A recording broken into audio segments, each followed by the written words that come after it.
ఆదివారం ఉదయకాల సమపారాధన కూడా వచ్చినటువంటి సహోదరులందరికీ ప్రభువైన యేసుక్రీస్తు నామమున పేరు పేరున వందనాలు తెలియజేస్తున్నాను. ఈరోజు మనం క్రైస్తవులైన మనము కనికరం కలిగిన వారమై ఉండాలి అనేటువంటి పాఠాన్ని మనం నేర్చుకుందాం. క్రైస్తవులైనటువంటి మనము ఈ లోకంలో కనికరం అనేటువంటి స్వభావాన్ని కలిగి మనం జీవించాలి.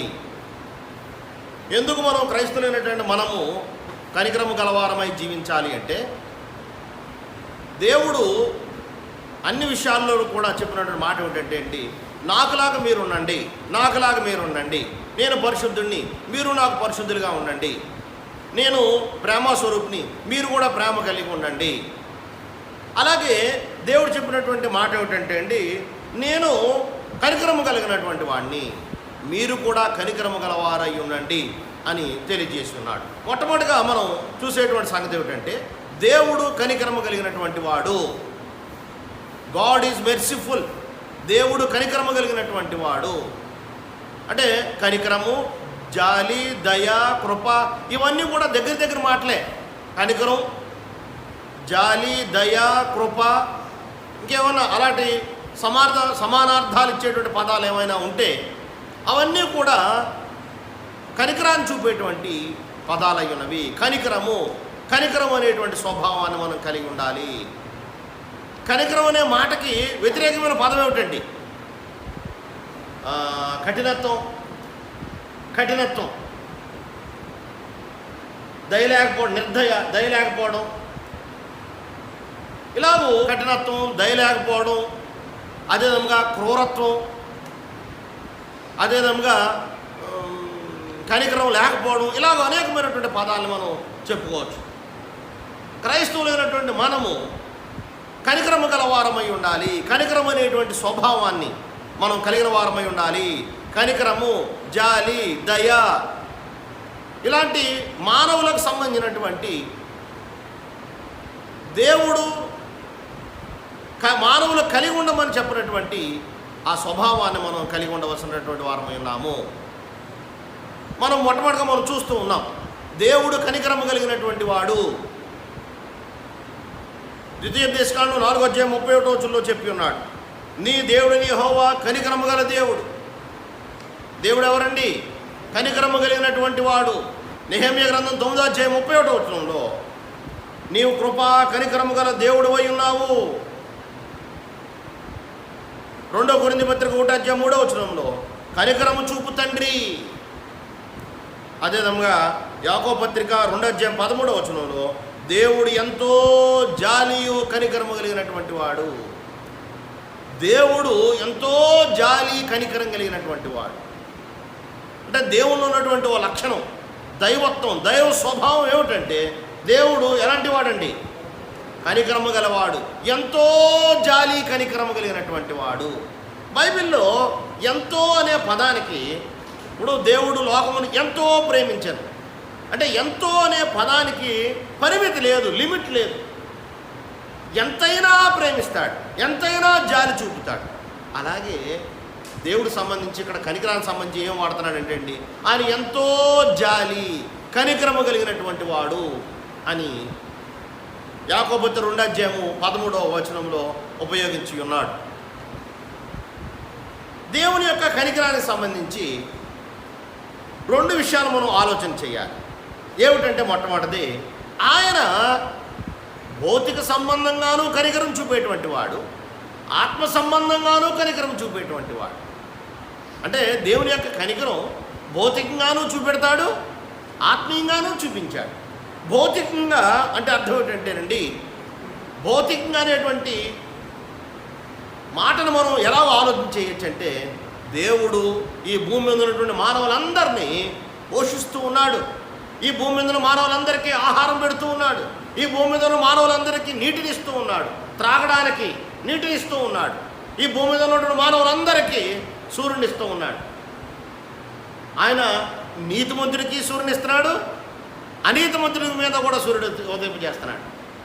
మంచివారి మీదను చెడ్డవారి మీదను కూడా దేవుడు సూర్యుని ఉదయింపజేస్తూ ఉన్నాడు, వర్షాన్ని కురిపిస్తూ ఉన్నాడు. అంటే ఈ భూమి మీద మానవులందరూ కూడా దేవుని యొక్క దయ చేత బ్రతుకుతున్నారు. దేవుని యొక్క కనికరం చేత బ్రతుకుతూ ఉన్నారు. దేవుని యొక్క దయ, దేవుని యొక్క కనికరం ఈ భూమి మీద మనం బ్రతకడం అనేటువంటిది అది భౌతిక సంబంధమైనటువంటి కనికరం. ఈ భూమి మీద ఆయుష్ ఎవరిచ్చారండి? దేవుడే ఇచ్చాడు. అది కూడా కనికరమే, దేవుని యొక్క కనికరం.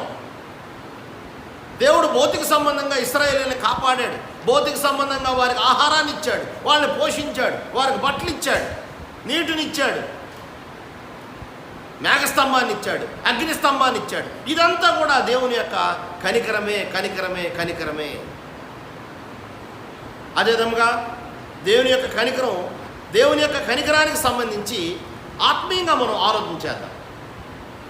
దేవుని యొక్క కనికరము ఎలాంటిదంటే, మానవులైనటువంటి మనము పాపులమైనప్పుడు దేవుడు అలా విడిచిపెట్టేలేదు.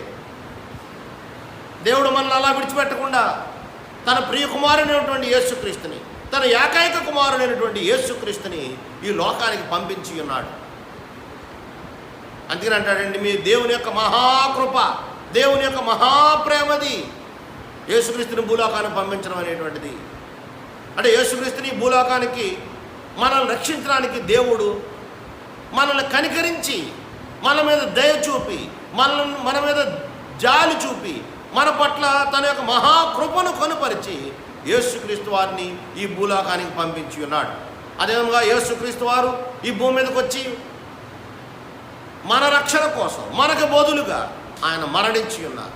మనకు బదులుగా ఆయన కొరడా దెబ్బలు, బెత్తం దెబ్బలు, ముళ్ళ కిరీటం, బళ్ళెపోటు, అవమానం పొంది కాళ్ళలోనూ చేతుల్లోనూ మేకులు ఆయనకి దిగొట్టబడ్డాయి. ఇదంతా కూడా ఏమిటంటే అండి, మన రక్షణ కోసం, మానవులైనటువంటి మన రక్షణ కోసం యేసుక్రీస్తు వారు కలవరగిరిలో మరణించి ఉన్నారు. అంటే ఇదంతా కూడా ఏమిటంటే అండి, దేవుని యొక్క కనికరము. ఇలాగ మరణించడం అనేటువంటిది దేవునికి ఇష్టమైనటువంటి కార్యం.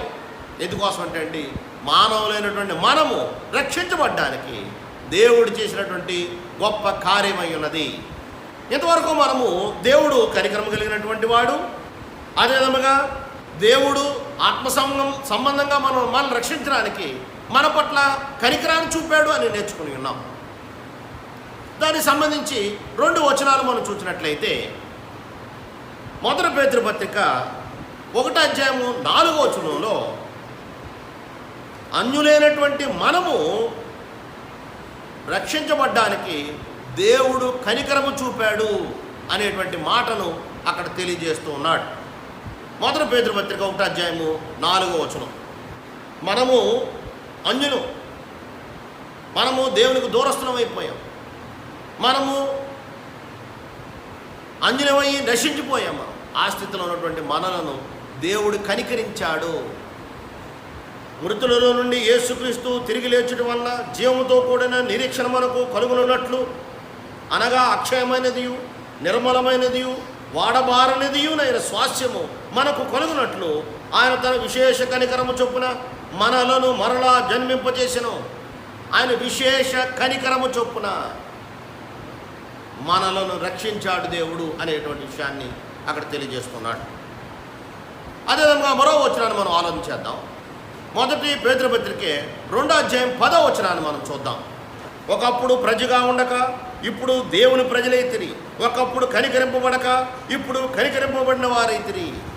నిజమే, మనందరం కూడా అన్యులు, దేవునికి దూరస్థలం అయిపోయాం, దేవుని లేని వారుగా ఈ లోకంలో బతికాం, నిరీక్షణ లేని వారుగా, విశ్వాసం లేనటువంటి వారుగా ఈ లోకంలో మనము పాపులుగా మనం బ్రతికి ఉన్నాం. అలాంటి మన పట్ల దేవుడు తన కనికరాన్ని చూపి అన్యులైనటువంటి మనలను, దేవునికి దూరస్థలమైన మనలను, దేవుడంటే ఎవరో ఎరగనట్టు మనలను, దేవుడంటే ఎవరో మనకు తెలియదు, దేవుని ఎరగనటువంటి వారు, సృష్టికర్తను ఎరగనటువంటి వారు, మన కన్న తండ్రిని, మన సొంత సృష్టికర్తను ఎరగనటువంటి వారమైనటువంటి మనలను దేవుడు కనికరించి యేసుక్రీస్తు ద్వారా తనకు కుమారులుగా మనల్ని చేసుకొని ఉన్నాడు. అంటే దేవుని యొక్క ఆ కనికరానికి సంబంధించి మనం ఒక మంచి ఉపమానాన్ని బైబిల్లో మనం చూడగలం. లోకాసు వార్త 15వ అధ్యాయము 11వ వచనం నుంచి 12వ వచనం వరకు చూసినట్లయితే అక్కడ తప్పిపోయినటువంటి కుమారుడు కూర్చున్నటువంటి ఉపమానాన్ని మనం చూడగలం. ఒక తండ్రికి 2 కుమారులు ఉన్నారు. అందులో చిన్న కుమారుడు తప్పిపోయి ఉన్నాడు. దేవుణ్ణి ఎదిరించి, తండ్రిని ఎదిరించి తండ్రికి దూరంగా వెళ్ళిపోయి ఉన్నాడు. ఆ 2 కుమారులు ఎవరో తెలుసండి? ఒకటి దేవునితో ఉన్నటువంటి యూదులు, రెండో కుమారుడు ఎవరంటారండి? దేవుణ్ణి ఎదిరించి, తండ్రిని ఎదిరించి దూరంగా వెళ్ళిపోయినటువంటి అన్యజనులు. అంటే రెండో కుమారుడికి సాదృశ్యంగా మనందరం కూడా ఉన్నాం. అందుకనే ఆ లేఖన భాగంలోనే 20వ వచనంలో చెప్తాడు, ఆ తండ్రి కనికరించి, అంటే తండ్రి అయినటువంటి దేవుడు ఆ రెండో కుమారుడు మరలా ఎప్పుడు తిరిగి వస్తాడా అని ఎదురు చూస్తూ ఉన్నాడు. వచ్చినప్పుడు అతని మీద పడి ఏడ్చాడు, కనికరించి అతన్ని చేర్చుకున్నాడు. కాబట్టి మొదట ఈ ప్రసంగంలో మొదటి భాగంలో చూసినటువంటిది ఏమిటంటే, దేవుడు ఎవరండి? కనికరము కలిగినటువంటి వాడు. దేవుడు కనికరము కలిగినటువంటి వాడు. ఆ విషయాన్ని మనం గుర్తుపెట్టుకోవాలి. మన పట్ల దేవుడు కనికరాన్ని చూపెడుతూ ఉన్నాడు. విశేషమైన కనికరం. ఎంత కనికరమో నేను చెప్పలేను. ఎంత కనికరం చూపెడుతున్నాడో. విశేషమైనటువంటి కనికరం, ఎంతో అది మనం కొలతలేనటువంటి కనికరాన్ని, దయను, జాలిని, కటాక్షాన్ని దేవుడు మన పట్ల చూపెడుతున్నాడు. లూకాసు వార్త 6వ అధ్యాయము 36వ వచనంలో ఎంతవరకు మనము దేవుడు కనికరము కలిగినటువంటి వాడు, తన కనికరాన్ని దేవుడు మానవులైనటువంటి మన పట్ల ఎలా చూపెడుతూ ఉన్నాడో చూసి ఉన్నాం. ఇక్కడ ఏం చెప్తా ఉన్నాడు అంటే, లూకాసు వార్త 6వ అధ్యాయం 36వ వచనంలో, కాబట్టి మీ తండ్రి కనికరము గలవాడై ఉన్నట్టు మీరును కనికరము గలవారయుండుడి. దేవుడు ఎవరండి? కనికరము గలవాడు. ఇప్పుడు దేవుడు ఏమంటూ ఉన్నాడు? మనల్లో కూడా ఎలా ఉండమని చెప్తున్నాడండి? కనికరము గలవారై ఉండండి. క్రైస్తవులైనటువంటి మనము కనికరం అనేటువంటి స్వభావాన్ని, కనికరం అనేటువంటి లక్షణాన్ని కలిగి ఉండవలసినటువంటి వారమై ఉన్నాము. అదేవిధంగా మత్తయి సువార్త 5వ అధ్యాయం 7వ వచనంలో, కనికరము గలవారు ధన్యులు. అంటే కనికరం అనేటువంటి స్వభావాన్ని కలిగి ఉన్నటువంటి వారు ధన్యులు, దీవించబడినటువంటి వారు, ఆశీర్వదింపబడినటువంటి వారు అనే విషయాన్ని తెలియజేస్తూ ఉన్నాడు. కనికరం అనేటువంటి స్వభావాన్ని మనం కలిగి ఉండాలి. క్రైస్తవులైనటువంటి మనము కనికరం అనేటువంటి స్వభావాన్ని దేవుడు ఎలాగైతే ఆత్మ సంబంధంగాను భౌతిక సంబంధంగాను మానవులందరి పట్ల కనికరాన్ని చూపించి ఉన్నాడో, అలాగే మనము కూడా కనికరం అనేటువంటి స్వభావాన్ని భౌతికంగాను ఆత్మ సంబంధంగాను కూడా మనం చూపించాలండి. ఇప్పుడు దేవుడు కనికరం అనేటువంటి స్వభావాన్ని ఎలా చూపించాడండి? భౌతికంగాను చూపించాడు, ఆత్మ సంబంధంగాను చూపించాడు. అలాగే మనం కూడా భౌతికంగాను చూపించాలి, ఆత్మ సంబంధంగాను కూడా మనము ఈ కనికరం అనేటువంటి స్వభావాన్ని చూపించవలసిన వారమై ఉన్నాము. మొట్టమొదటిగా ఆత్మ సంబంధంగా మనం ఎలా చూపెడతాం కనికరం అనేటువంటి స్వభావాన్ని? ప్రజల పట్ల మనం ఆత్మ సంబంధమైన స్వభావాన్ని మనం ఎలా చూపిస్తామో, మొట్టమొదటిగా నశించిపోతున్నటువంటి మానవుల పట్ల మనం కనికరం అనే స్వభావాన్ని చూపించాలి. కనికరపడాలి, వాళ్ళని చూసి అయ్యో అని జాలి పడాలి. ఒక పాపిని చూసి కనికరం అనే స్వభావం ఉంటే మనిషి ఎలాగైనా కనికరం చూపెడతాడండి. కనికరం అనేటువంటి స్వభావం, కనికరం అనేటువంటి ఆ బుద్ధి, కనికరం అనేటువంటి ఆ యొక్క నేచర్, కనికరం అనేటువంటి నేచర్ అంటే మనం కనికరం అనేటువంటి స్వభావం గలవాడు ఎలా ఉంటాడో ఆ మొహం చెప్పేద్దండి. అతను కనికరం గలవాడా, అతను కఠినుడా, జాలి గలవాడా, కఠినుడా, కోపిష్ట, ఏం చెప్పేద్దండి? అతని యొక్క స్వభావం, అతని యొక్క నడవడిక, అతని యొక్క చేతలు, అతని యొక్క క్రియలు చెప్పేస్తాయి. క్రైస్తవులైన మనము కనికరం అనే స్వభావాన్ని, అతను మాట పలకరించే తీరు చెప్పేద్దండి. మీలో జాలి కనికరం ఉందో లేదో మీరు పలకరించే తీరు చెప్పేద్దండి, మాట్లాడే తీరు చెప్పేద్దండి. కొంతమంది ఉంటారండి, అలా పలకరిస్తే ఎంత జాలి కనికరం కనపడుతుందో. నేను ఎవరైనా ఇంటికి వెళ్ళినప్పుడు పాస్టర్ గారండి ఉండండి, మంచినీళ్ళు తాగుదురు కానీ, కాఫీ తాగుదురు కానీ, భోంచేద్దురు కానీ అంటారండి. అందులో ఎంతో ప్రేమ నాకు కనపడతా ఉంటుందండి, ఎంతో జాలి, కనికరం, దయ అవి కనపడతా ఉంటాయి. ముఖ్యంగా స్త్రీలలో ఈ స్వభావం కనపడుతుంది, కనికరం అనేటువంటి. ఇప్పుడు నేను వేసవకాలం ఎవరైనా ఇంటికి వెళ్తూ ఉంటానండి, బ్రదరు ఒక్క నిమిషం ఉండండి, మా ఇంటికి వచ్చి ఏదో ఒకటి తాగి వెళ్తురు కానీ, ఏదో ఒకటి తిని వెళ్తురు కానీ అంటే ఆ యొక్క మాటలోనే, ఆ యొక్క క్రియలలోనే ఆ కనికరం అనే స్వభావం కనపడుతుంది. కనికరం అనే స్వభావాన్ని దయచేసి మనందరం కూడా డెవలప్ చేసుకుందామండి. కనికరం అనేటువంటి స్వభావాన్ని మనందరం కూడా డెవలప్ చేసుకుందాం. ఎందువల్ల కనికరం అనే స్వభావాన్ని మనందరం ఎందుకు డెవలప్ చేసుకోవాలి, ఎందుకు అభివృద్ధి చేసుకోవాలి? దేవుడు కనికరమ కలిగినటువంటి వాడు. మనము కూడా ఎలా ఉండాలండి? కనికరము కలిగి ఉండాలి. కనికరము గలవారు ధన్యులు అంటే, కనికరము గలవారు ఎందుకు ధన్యులు అంటే అది దైవ స్వభావం కనికరం అనేటువంటిది. కనికరము గలవారు ఎందుకు ధన్యులు అంటే, చివరిలో చెప్తాను, అయినా ఇప్పుడు చెప్తున్నాను ఎందుకు ధన్యులు అంటే, కనికరము గలవారు పరలోకానికి వెళ్తారు. ఇప్పుడు పరలోకానికి ఎవరు వెళ్తారు? కనికరము కలిగినటువంటి వారు వెళ్తారు. అది మీకు చివరిలో నేను వివరిస్తాను. అయినప్పటికీ కూడా ఎలాగో ధన్యులో మీకు ముందుగా చెప్తూ ఉన్నాను. ఇప్పుడు మనము ఆత్మ సంబంధంగా మనం ఎలాగో కనికరం చూపించాలి? ఒక వ్యక్తి ఇంకా రక్షించబడలేదనుకోండి, అతడు పాపి, అదే స్థితిలో కొనసాగుతున్నాడు అనుకోండి, అతడు నశించిపోయిన స్థితిలో కొనసాగుతున్నాడు. అలాగే కొనసాగుతున్నాడు అనుకోండి, అతడు నిత్యనాశనానికి వెళ్ళిపోతాడు. దేవుని ఉగ్రత అతని మీద ఉంటుంది.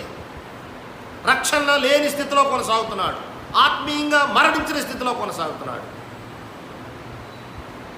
అందుకనే యెహెజ్కేలు గ్రంథం 3వ అధ్యాయము 17 నుంచి 21వ వచనం వరకు, ఎవరైనా ఒక వ్యక్తి పాపం చేస్తూ ఉంటే ఆ వ్యక్తిని నువ్వు హెచ్చరించాలి. నువ్వు పాపం చేస్తున్నావు అని పాపిని మనం ఏం చేయాలండి? హెచ్చరించాలి. ఒక వ్యక్తి చెడిపోయి ఉన్నాడు అనుకోండి, రక్షణ పొందకుండా ఉన్నాడు అనుకోండి, నాకెందుకులే అనుకోకూడదు, వాళ్ళ మతం వాళ్ళదే నా మతం నాదే అనుకోకూడదు. ఇప్పుడు ఎవరైనా ఒక వ్యక్తి విగ్రహారాధనలో ఉన్నాడు అనుకోండి, వాళ్ళ మతం వాళ్ళదే నా మతం నాదే అనుకోకూడదు. వాళ్ళు నశించిపోయిన స్థితిలో ఉన్నారు. అలాంటి వారి పట్ల మనం కనికరాన్ని చూపించాలి. వాళ్ళ గొడవ వాళ్ళదే నా గొడవ నాదే అనుకోకూడదండి. అంటే కనికరం అనేటువంటి స్వభావం కలిగినటువంటి వారు పాపులను చూచి, నశించిపోతున్న వారిని చూచి, ఆత్మీయంగా చనిపోయిన వారిని చూచి జాలి పడతాడు, కనికరం పడతాడు. యెహెజ్కేలు గ్రంథం 33వ అధ్యాయము 1వ వచనం నుంచి 9వ వచనం వరకు కూడా ఈ విషయాన్ని తెలియజేసి ఉన్నాడు. అంటే ఒక దుష్టుని చూచి, ఒక పాపిని చూచి మనం అటండి జాలిపడి, కనికరపడి ఆ వ్యక్తిని మనం ఏం చేయాలండి? హెచ్చరించాలి. ఆ వ్యక్తికి మనం బోధించాలి. అయ్యో నశించిపోని స్థితిలో ఉన్నాడు అని అతని పట్ల జాలి చూపాలి. అది మీ భర్త అవనివ్వండి, మీ భార్య అవనివ్వండి, మీ పిల్లలు అవనివ్వండి, మీ బంధువులు అవనివ్వండి. ఈ స్వభావం ఉంటే అయ్యో నా బంధువులు అని జాలి పడతాం, కనికర పడతాం. అక్కడ ఇంకో మాట చెప్పాడండి ఆ లేఖన భాగంలో, ఒకవేళ నువ్వు జాలి పడకపోతే, కనికర పడకపోతే, అతన్ని హెచ్చరించకపోతే అతను నశించిపోతాడు. కానీ నిన్ను నేను లెక్క అడుగుతాను, ఎందుకు నువ్వు అతనికి 4 మాటలు చెప్పలేదు దేవుడికి సంబంధించి, రక్షణ సంబంధించి. అంటే ఆత్మ సంబంధంగా కూడా మనం ఎలాంటి కనికరాన్ని చూపించవలసిన వారమై ఉన్నామో ఆలోచించే. మీ స్నేహితులను చూచి, మీ కొలీగ్స్ ఒక చోట ఉద్యోగం చేస్తారు అనుకోండి, మీ కొలీగ్స్ని చూసి కనికరపడండి. ఓ పాపిని చూసి కనికరపడండి. ఒక నశించిపోతున్న ఆత్మను చూసి కనికరపడండి.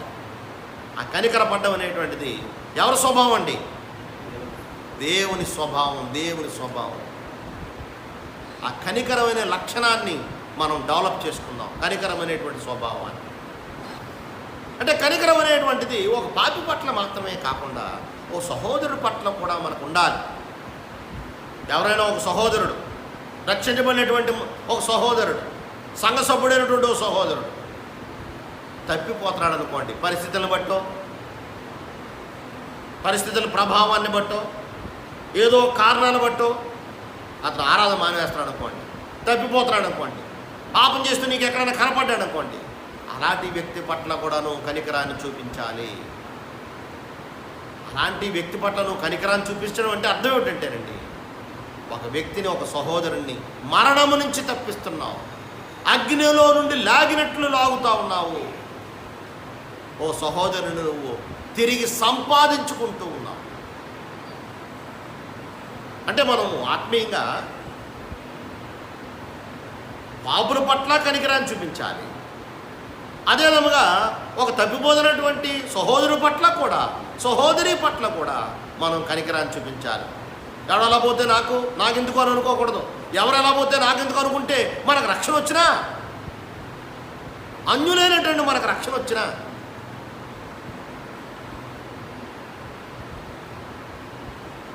అదే విధముగా మనము భౌతికంగా కూడా కనికరాన్ని చూపించవలసినటువంటి వారమై ఉన్నాము. దేవుడు కనికరాన్ని చూపిస్తూ ఉన్నాడు. కీర్తన గ్రంథము 72వ కీర్తన 13వ వచనంలో దేవుడు నిరుపేదలను కనికరిస్తూ ఉన్నాడు, పేదలను పోషించేవాడై ఉన్నాడు. దేవుడు ఎంత కనికరం గలవాడంటే అండి, ఈ భూమి మీద పేదవారిని, దరిద్రులను, దీనులను ఎవరైనా వదిలేస్తారేమో, కానీ కొన్ని సందర్భాల్లో ప్రజలు వదిలేస్తారు పేదవారిని. పేదవారు ఎవరు పట్టించుకోరు, ప్రభుత్వాలే పట్టించుకోవు కొన్ని సందర్భాల్లో. ఇప్పుడు కరోనా వచ్చిందండి, లాక్డౌన్ ప్రకటించారు. ఇప్పటికి ఎన్ని రోజులు అయిందండి కరోనా వచ్చి? లాక్డౌన్ ప్రకటించి నేటికి 55 రోజులైంది. అప్పుడు అనిపిస్తూ ఉంది నాకు, అయ్యో పేదలు, ఎంతోమంది పేదలు, నిరుపేదలు నడుచుకుంటూ వెళ్ళిపోతున్నారు. ప్రభుత్వాలే పట్టించుకోవట్లేదు, ప్రజలు ఎవరో పట్టించుకోవట్లేదు. ఏమిటిది అంటే మనం పేదల్ని కనికరించాలి. దేవుడు పట్టించుకుంటాడు, దేవుడు కనికరిస్తాడు. ఇప్పుడు పేదవారిని ఎవరైనా మనం వదిలేచ్చేమో, కానీ దేవుడు మాత్రం వారిని కనికరిస్తాడు. బైబిల్ అంతట్లోనూ కూడా దేవుడు పేదలను ఏం చేశాడండి. అదే విధముగా మనము కూడా పేదలను కనికరించాలి. ఒక వ్యక్తిని మనం కనికరించాలి అన్నానికి ఒక మంచి ఉదాహరణ ఏదంటే అండి, మంచి సమరయుడు ఉపమానములో యేసుక్రీస్తు వారు మనం కనికరం చూపించాలి అని తెలియజేసి ఉన్నారు. లూకాసు వార్త 10వ అధ్యాయము 30 నుంచి 37 వచనాల్లో ఈ మంచి సమరయుడు ఉపమానం కనబడతా ఉంది. ఎవరో ఒక మనుషుడు ఉన్నాడు, ఆ మనుషుడు ఎవరో తెలియదు. అతని కులం ఏంటో తెలియదు, అతని మతం ఏంటో తెలియదు, అతని ప్రాంతం ఏంటో తెలియదు, అతని జాతి ఏంటో తెలియదు. ఒక మనుషుడు దొంగల చేతిలో చిక్కుకొని గాయాల పాలై రోడ్డు పక్కన పడిపోయి ఉన్నాడు. మొట్టమొదటిగా యాజకుడు వచ్చాడు, చూచి వెళ్ళిపోయాడు. తర్వాత లేవీయుడు వచ్చాడు, చూచి వెళ్ళిపోయాడు. తర్వాత ఎవరు వచ్చారండి? సమరయుడు వచ్చాడు. ఆ సమరయుడు వెళ్ళి, అంటే లేవీయుడు అంటే మాది సమాజంలో ఉన్నతమైన స్థానం అనుకుంటాడండి. ఎవరండి? లేవీయుడు. యాజకుడు కూడా అలాగే అనుకుంటాడు, సమాజంలో నాది గొప్ప స్థానం, ఉన్నతమైనటువంటి స్థానం. సమరయుడు అంటే సామాన్యుడు, ఒక అన్యుడు. ఎవరండి? సమరయుడు. ఆనాటి కాలంలో, ఆనాటి సమాజంలో ప్రజలందరి చేత తిరస్కరించబడినటువంటి వాళ్ళు ఎవరండి? సమరయుడు. అలాంటి ఆయన ఆ దొంగల చేతిలో చిక్కబడి గాయాల పాలై రోడ్డు పక్కన పడిపోయినటువంటి వాడి పట్ల ప్రేమను చూపించాడు, కనికరాన్ని చూపించాడు, కనికరపడ్డాడు. అంటే ఆ గాయాలు పొందినటువంటి వ్యక్తి యెరూషలేము నుంచి యెరికో వెళ్తూ ఉన్నాడు, అతను ఎవరో తెలియదు. కాబట్టి దాన్ని బట్టి మనం నేర్చుకోవాల్సింది ఏమిటంటే అండి, మనము కూడా కనికరాన్ని చూపించాలి. ఈరోజు గుడ్ సమరిటన్ అని ఎన్నో ఆర్గనైజేషన్స్ ఉన్నాయి. ఆ ఒక్క ఉపమానం మీద ఎన్నో ఆర్గనైజేషన్స్. సాధారణంగా మనం కనికరం చూపించాలి. ఎవరి పట్ల చూపించాలి? మన సొంతోళ్ళ పట్ల. మన మన మన కులాన్ని చూస్తూ ఉంటాం, ఎవరైనా కనికరం చూపించాలంటే. మన జాతి చూస్తూ ఉంటాం, నా సొంత వాళ్ళని చూస్తూ ఉంటాం, లేదా మన మతస్థులను చూస్తూ ఉంటాం. మనం ఒకళ్ళ పట్ల కనికరం చూపి, ఒక మానవుడు అంతేనండి, మనిషి పట్ల కనికరాన్ని చూపించండి. నావాడా కాదా అని ఆలోచించొద్దు. మనం కనికరాన్ని చూపించాలి. ఒక మనిషి పట్ల కనికరాన్ని చూపించండి. మనం సాటి మానవుల్ని కనికరాన్ని చూపించాలనడానికి సంబంధించి కొన్ని వచనాలు మనం చూద్దాం. కీర్తన గ్రంథము 41వ కీర్తన 1వ వచనం.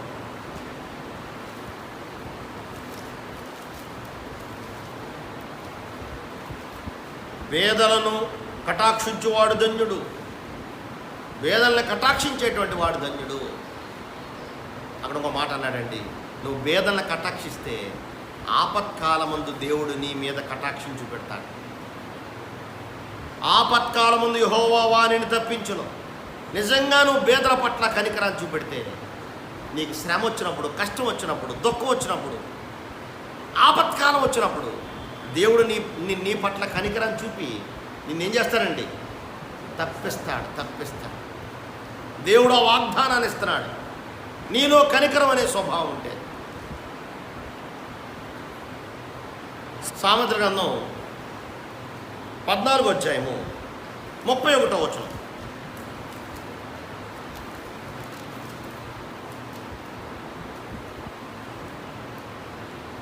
దరిద్రుని బాధించువాడు వాని సృష్టికర్తను నిందించువాడు, పేదలను కనికరించువాడు దేవుని ఘనపరిచేటువంటి వాడు. పేదలను పేదవారిని మనం దూషించకూడదు, కించపరచకూడదు, తిట్టకూడదు. పేదోడని మనం వాళ్ళని పక్షపాతం చూపించకూడదు, వాళ్ళని కించపరచకూడదు, అన్యాయం చేయకూడదు, అవమానం చేయకూడదు. ఒకవేళ మనం అలా చేస్తే ఎవరిని చేస్తున్నట్లెక్కండి? సృష్టికర్త అయినటువంటి దేవుణ్ణి అవమానపరుస్తున్నాం. వాళ్ళని కనికరిస్తే అక్కడ మాట చెప్పాడండి, పేదను కనికరించువాడు ఆయనను ఏం చేసేవాడండి? ఇప్పుడు దేవుని కనపరచడం అంటే ఏమిటి? పేదలను కనికరించు. వాళ్ళు ఎవరని చూడకో, వాళ్ళు ఏ మతం, ఏ కులము, ఏ ప్రాంతం అని చూడకో, వాళ్ళకి సహాయం చేయి. 21వ వచనంలో కూడా అదే చెప్పాడండి, పేదలను కటాక్షించువాడు ధన్యుడు, పేదలను కనికరించువాడు ధన్యుడు. 17వ అధ్యాయం 5వ వచనం.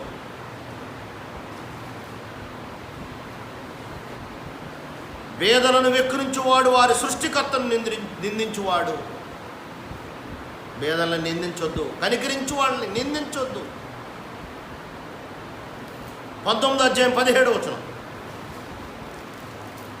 పేదలను కనికరించువాడు యెహోవాకు అప్పిచ్చువాడు, వాని ఉపకారమునకు ఆయన ప్రత్యుపకారము చేయను. పేదలను కట్టండి కనికరించేవాడు ఎవరికి అప్పిచ్చేవాడు? యెహోవాకు అప్పిచ్చేటువంటి వాడు. 22:2 చూడండి. 22:22 దరిద్రుని దోచుకొనవద్దు, గుమ్మమునద్ద దీనులను బాధించవద్దు. యెహోవా వారి పక్షమున వ్యాజ్యమాడును, ఆయన వారిని దోచుకుని వారి ప్రాణమును దోచుకొను. ఇలా పేదలకు సంబంధించి అనేకమైన వచనాలు ఉన్నాయి. పేదలను కనికరించండి. ప్రియమైన సహోదరి సహోదరులారా, ఈ లాక్డౌన్ కాలంలో అనేక మంది సహాయం చేస్తూ ఉన్నారు. స్వచ్ఛంద సంస్థలు, రాజకీయ నాయకులు, ప్రభుత్వం వారు అనేక రకాలుగా సహాయం చేస్తూ ఉన్నారు. అందరికీ సహాయం చేస్తూ ఉన్నారు. అదేవిధంగా మన స్థానిక సంఘం తరఫున కూడా మనము అనేక మందికి మనం సాయం చేసి ఉన్నాం. అయితే ఇక్కడ మనం నేర్చుకోవాల్సింది ఏమిటంటే అండి, మనం సహాయాన్ని పొందాం. అనేక మంది మనకు సహాయం చేశారు, మనకి సహాయాన్ని స్వీకరించాం. మనం ఎవరికైనా సహాయం చేశామా?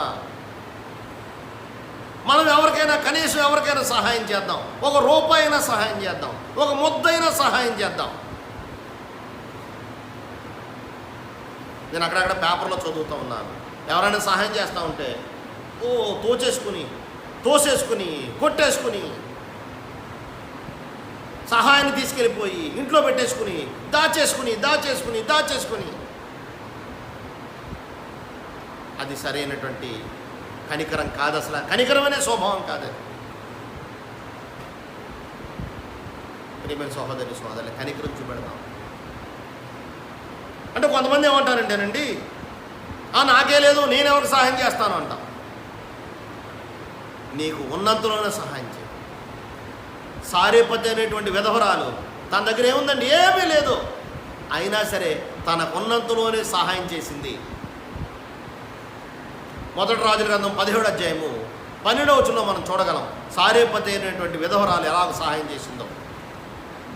అందుకామె, నీ దేవుడైన యెహోవా జీవము తోడు, తొట్టెలో పట్టెడు పిండియు బుడ్డిలో కొంచెం నూనెయు నా యొద్ద ఉన్నవే గాని అప్పమొకటైనను లేదు. మేము చావకముందు నేను ఇంటికి పోయి వాటిని నాకును నా బిడ్డకును సిద్ధము చేసుకొనవల్లని కొన్ని పుల్లలు ఏరుకొనుటకే వచ్చాను. తన దగ్గర ఏముందో చెప్పిందండి, అదే ఇచ్చింది. ఆశ్చర్యపడ సారేపతి అయినటువంటి ఊరిలో ఉన్నటువంటి విధవరాలు ఓ సామాన్యురాలు, అభాగ్యురాలు, నిస్సహాయురాలు. అందుకని యాకోబు పత్రికలో కూడా చెప్తారండి, మనం కనికరాన్ని చూపించాలి. క్రియలు లేని విశ్వాసం ఏమన్నాడండి, మృతం. క్రియలు ఉండాలి. ఒక దరిద్రుడు వచ్చాడు, ఆకలిగొని ఉన్నాడు. ఒక వస్త్రహీనుడు వచ్చాడు, చలితో బాధపడుతున్నాడు. అతను నువ్వు ఆహారాన్ని పెట్టు, అతను నువ్వు వస్త్రాన్ని ఇవ్వి. అదే దేవుని ప్రేమ అంటేనండి. అదే దేవుని ప్రేమ. దేవుని ప్రేమను కనుపరచడం అంటే.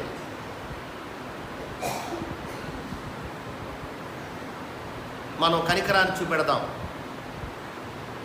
మనం ఇతరుల పట్ల కనికరాన్ని చూపెడదాం, పేదల పట్ల కనికరాన్ని చూపెడదాం. చివరగా వచనాన్ని చూద్దాం. మత్తయి సువార్త 25వ అధ్యాయము 35వ వచనం నుంచి 40వ వచనం వరకు మనం చూసినట్లయితే యేసుక్రీస్తు వారు అక్కడ చెప్తా ఉన్నారు, నేను ఆకలి కొన్నాను. నీతిమంతులను చూసో మాట చెప్తా ఉన్నారు, నేను ఆకలి కొన్నాను, మీరు నాకు ఆహారం పెట్టారు. వస్త్రహీనుడిగా వచ్చాను, వస్త్రం ఇచ్చారు. దప్పుకొని వచ్చాను, నాకు దాహం ఇచ్చారు. నేను చెరసాల్లో ఉన్నాను, పరామర్శించారు. నేను రోగినై ఉన్నాను, పరామర్శించారు. ప్రభువా, నువ్వు ఎప్పుడొచ్చావు అని అడిగారు. సాటి సహోదరుల పట్ల మీరు చేశారు.